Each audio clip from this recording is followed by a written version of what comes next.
Take a bow Tanzim Sakib 4 over 7 run 4খানা wicket টানা 4টা ওভার করেছেন এবং একেবারে টপ অর্ডারের মেরুদণ্ডটা ভেঙে দিয়েছেন নেপালের। ডিফেন্ড করতে নেমেছিলেন মাত্র 105 রান এবং সেটা করতে হলে শুরুতে উইকেট দরকার ছিল, পাওয়ার প্লেটা কাজে লাগানো দরকার ছিল। সেই কাজটাই করেছেন তানজিম সাকিব। 21টা ডট বল করেছেন, 24টা বলের মধ্যে 21টাই ডট বল। ওই জায়গায় আসলে পার্থক্য টেনে দিয়েছে বাংলাদেশ নেপাল ম্যাচটাতে। সাপে বর বললে কি আসলে ভুল বলা হবে? শরীফুল যদি ফিট থাকতেন সেক্ষেত্রে তানজিম সাকিব কি বাংলাদেশের স্টার্টিং লাইন আপে সুযোগ পেতেন? নিশ্চিতভাবেই মুস্তাফিজ তাসকিন খেলতেন, শরীফুল খেলতেন। শরীফুলের ইনজুরিটাই সুযোগ করে দিয়েছে তানজিম সাকিবকে, এবং সুযোগ শুধু পেলেই হয় না, সেটা কাজে লাগাতে হয়। এর চেয়ে বেশি কাজে লাগানো সম্ভব ছিল না যতটুকু এই বিশ্বকাপে কাজে লাগিয়েছেন তানজিম সাকিব। এখন পর্যন্ত এই বিশ্বকাপে 4টা ম্যাচের 4টা ম্যাচই খেলেছেন, 15টা ওভার বল করেছেন, রান দিয়েছেন মোটে 72, ইকোনমি 4.80, উইকেট সংখ্যা 9। তার চেয়ে বেশি উইকেট আছে শুধুমাত্র আফগানিস্তানের ফজল হক ফারুকির।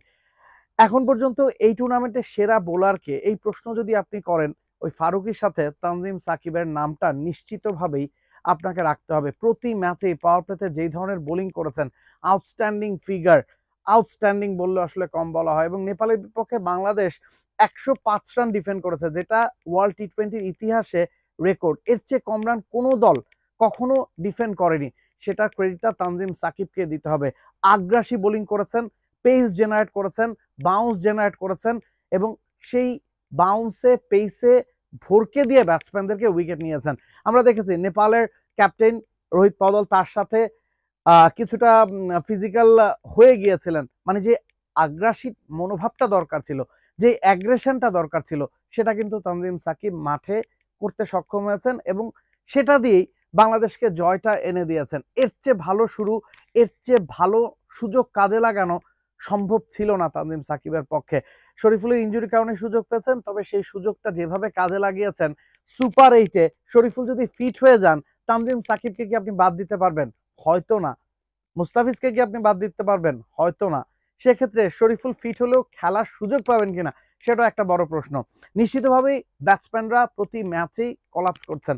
ব্যাটসম্যানদের দিয়ে বাংলাদেশ 3টা ম্যাচের কোনোটাই জিতেনি, বোলারদের দিয়ে জিতেছে।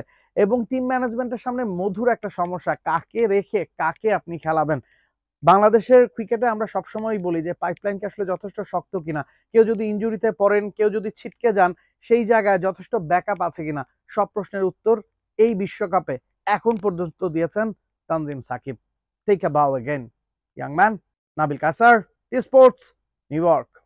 For more updates, subscribe to our YouTube channel and click on the bell icon. Follow us on Facebook and Instagram. Download T-Sports app to enjoy exciting games and highlights.